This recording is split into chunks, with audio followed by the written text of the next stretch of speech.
ಹೊರಗಡೆ ಅಂಗಡಿಗೆ ಹೋದಾಗ ನಾವು ಲಸ್ಸಿನ ತಗೊಳ್ತೀವಿ, ಎಷ್ಟು ಥಿಕ್ಕಾಗಿ ಕ್ರೀಮಿ ಆಗಿರುತ್ತೆ.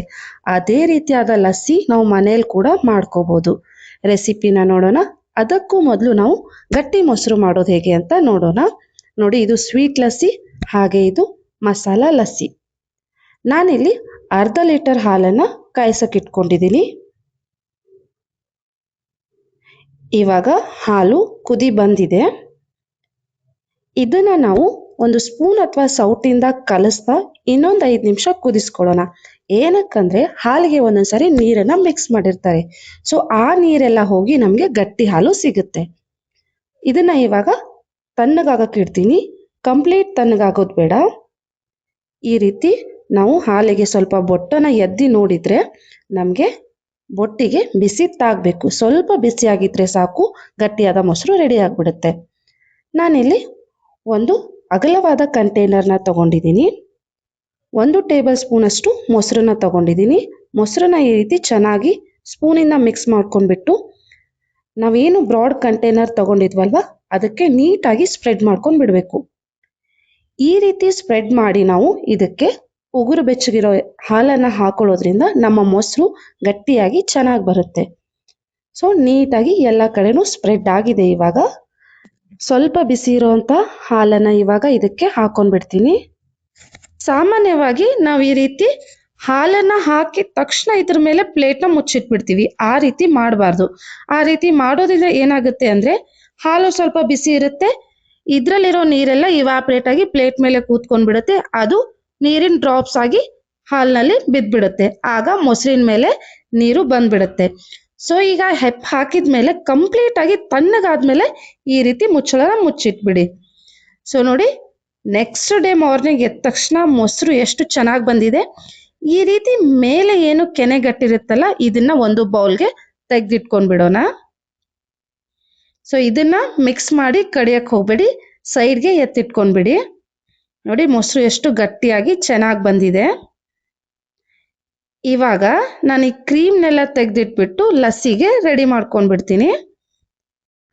ನಾನಿಲ್ಲಿ ಒಂದು ಗುಂಡದಾದಂಥ ಪಾತ್ರೆನ ತಗೊಂಡಿದ್ದೀನಿ. ಈ ರೀತಿ ಗುಂಡುಗಿರೋ ಪಾತ್ರೆನ ತಗೊಳ್ಳೋದ್ರಿಂದ ನಿಮ್ಮ ಲಸ್ಸಿ ಅಥವಾ ಮಜ್ಜಿಗೆ ಹೊರಗಡೆ ಸಿಡಿಯಲ್ಲ. ನಾನಿಲ್ಲಿ ಒಂದು 5ರಿಂದ 6 ಟೇಬಲ್ ಸ್ಪೂನ್ ಅಷ್ಟು ಗಟ್ಟಿ ಮೊಸರನ್ನ ತಗೊಳ್ತಾ ಇದ್ದೀನಿ. ನೋಡಿ, ಮೊಸರು ಎಷ್ಟು ಗಟ್ಟಿಯಾಗಿ ಚೆನ್ನಾಗಿ ಬಂದಿದೆ. ನಾನು ಮಾಡೋ ರೆಸಿಪೀಸ್ ನಿಮ್ಗೆ ಇಷ್ಟ ಆದರೆ ಮರೀದೆ ಲೈಕ್, ಶೇರ್ ಆ್ಯಂಡ್ ಸಬ್ಸ್ಕ್ರೈಬ್ ಕೂಡ ಮಾಡಿ. ನಾನು ಇದಕ್ಕೆ ಒಂದು ಚಿಕ್ಕ ಗ್ಲಾಸ್ನಷ್ಟು ನೀರನ್ನು ಹಾಕೊಳ್ತಾ ಇದ್ದೀನಿ. ತಣ್ಣಗಿರೋ ನೀರನ್ನು ಹಾಕೋಬೇಕು. ತುಂಬ ನೀರನ್ನು ಸೇರ್ಸಕ್ಕೆ ಹೋಗಬೇಡಿ, ಸ್ವಲ್ಪ ಒಂದು ಚಿಕ್ಕ ಗ್ಲಾಸ್ನಷ್ಟು ಸಾಕು. ಹಾಗೆ ಇದಕ್ಕೆ ನಾನು ಪುಡಿ ಮಾಡಿ ಇಟ್ಕೊಂಡಿರೋ ಕಲ್ ಸಕ್ಕರೆನ ಹಾಕೊಳ್ತಾ ಇದ್ದೀನಿ. ಕಲ್ ಸಕ್ಕರೆ ದೇಹಕ್ಕೆ ತಂಪು, ಹಾಗೆ ಇದು ಬೇಗ ಲಸ್ಸಿ ಜೊತೆ ಮಿಕ್ಸ್ ಆಗಿಬಿಡುತ್ತೆ. ಸ್ವಲ್ಪ ಸಾಲ್ಟನ್ನು ಹಾಕೊಳ್ತಾ ಇದ್ದೀನಿ, ಒಂದು 2 ಚಿಟಿಕೆ ಸಾಕು. ಒಂದು ಸ್ವಲ್ಪ ಯಾಲಕ್ಕಿ ಪುಡಿನ ಹಾಕೊಂಡ್ಬಿಟ್ಟು ಇದನ್ನ ನೀಟಾಗಿ ಕಡಿದ್ಕೊಂಡ್ಬಿಡೋಣ.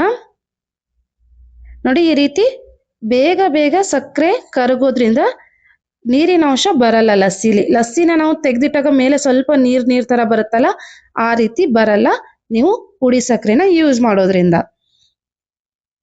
ಸೊ ಲಸ್ಸಿ ಆಲ್ಮೋಸ್ಟ್ ರೆಡಿ ಆಗಿದೆ. ನೋಡಿ ಎಷ್ಟು ಚೆನ್ನಾಗಿ ಗಟ್ಟಿಯಾಗಿ ಥಿಕ್ಕಾಗಿ ಬಂದಿದೆ. ಇದನ್ನ ಗ್ಲಾಸಿಗೆ ಹಾಕೊಂಡ್ಬಿಡ್ತೀನಿ.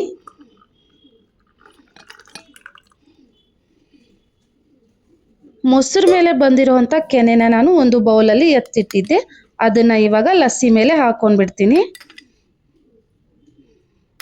ನೋಡಿ, ನಮ್ಮ ಕ್ರೀಮಿ ಥಿಕ್ ಆಗಿರುವಂಥ ಕೆನೆ ಭರಿತವಾದ ಲಸ್ಸಿ ರೆಡಿ ಆಗಿದೆ. ಮೇಲೆ ಸ್ವಲ್ಪ ಡ್ರೈ ಫ್ರೂಟ್ಸ್ನ ಹಾಕೊಂಡ್ಬಿಟ್ಟೆ ಸೂಪರ್ ಆಗಿರುತ್ತೆ. ನೆಕ್ಸ್ಟ್ ಬಂದ್ಬಿಟ್ಟು ಮಸಾಲ ಮಜ್ಜಿಗೆ. ಇದಕ್ಕೂ ಕೂಡ ನಾನು ಒಂದು 5ರಿಂದ 6 ಟೇಬಲ್ ಸ್ಪೂನ್ ಅಷ್ಟು ಮೊಸರನ್ನ ಹಾಕೊಳ್ತೀನಿ 1 ಗ್ಲಾಸ್ ಲಸ್ಸಿಗೆ. ಇದಕ್ಕೂ ಕೂಡ ಒಂದು ಚಿಕ್ಕ ಗ್ಲಾಸ್ನಷ್ಟು ನೀರನ್ನು ಸೇರಿಸ್ಕೊಂಡ್ಬಿಡ್ತೀನಿ. ಇದಕ್ಕೆ ನಾನು ಸ್ವಲ್ಪ ಚಾಟ್ ಮಸಾಲ, 1-2 ಚಿಟಿಕೆ, ಹಾಗೆ ಒಂದು ಸ್ವಲ್ಪ ಉಪ್ಪು, ಪಿಂಕ್ ಸಾಲ್ಟನ್ನು ಯೂಸ್ ಮಾಡ್ತಾ ಇದ್ದೀನಿ. ಹಾಗೆ ಸ್ವಲ್ಪ ಜೀರಿಗೆ ಪುಡಿನ ಹಾಕ್ಕೊಂಡು ನೀಟಾಗಿ ಮಿಕ್ಸ್ ಮಾಡ್ಕೊಂಡ್ಬಿಡೋಣ. ಡಯಾಬೆಟಿಕ್ ಪೇಷಂಟ್ ಆಗಲಿ, ಡಯಟ್ ಮಾಡೋರಾಗಲಿ ಈ ಥರ ಲಸ್ಸಿನ ಮಾಡ್ಕೊಂಡು ಕುಡಿಯೋದ್ರಿಂದ ಟೇಸ್ಟು ಚೆನ್ನಾಗಿರುತ್ತೆ, ಹೆಲ್ತು ಚೆನ್ನಾಗಿರುತ್ತೆ.